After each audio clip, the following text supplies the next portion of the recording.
The call to the member for Mayo. Thank you, Mr Speaker. My question is to the Minister representing the Minister for the Environment. The Great Southern Reef stretches from Western Australia across the southern states to New South Wales. It has more unique biodiversity than the Great Barrier Reef, but receives just a fraction of the federal funding. With the algal bloom catastrophe in South Australia, will the government commit to properly funding monitoring of the Great Southern Reef? The call to the Leader of the House representing the Minister for the Environment.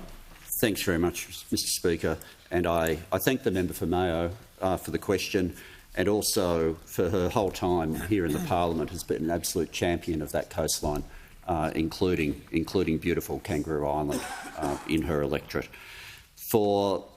And I think the member's right to say that the Great Southern Reef, people will know the Great Barrier Reef on the east coast, people will know Ningaloo Reef on the west coast, but the Great Southern Reef, you're going all the way from New South Wales, between Tasmania and around Victoria, South Australia and WA. You're talking about 8,000 kilometres, the size of this reef.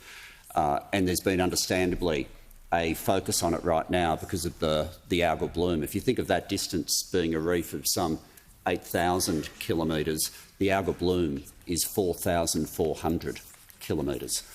So the size of what's going on is extraordinary. As the member's aware, and I'll go to monitoring in a minute, but as the member's aware, the Environment Minister has committed $14 million together with South Australia to make sure that we are helping South Australia in particular, which has been so horrifically hit by this algal bloom. And you think of people walking along the beaches in South Australia, like the great joy, what would normally be the happiest part of their day, has become the most depressing, seeing the death of marine life along those beaches. There is significant research and conservation projects which do touch on the Great Southern Reef. The projects that I'll go through, they're not limited to it, but a whole lot of their work is within the Great Southern Reef. So, for example, there's $24.5 million, which goes most of the sites for this on handfish, giant kelp and shellfish reef restoration projects. It's not purely the Great Southern Reef, but most of the sites within that program are the Great Southern Reef. Similarly, there is $5.5 million through the National Environmental Science Program and the Fisheries Research and Development Corporation for management effectiveness, knowledge gathering across those marine parks, in particular in temperate reefs. And the Bureau of Meteorology, together with the CSIRO, is also looking at having a marine heatwave forecast tool.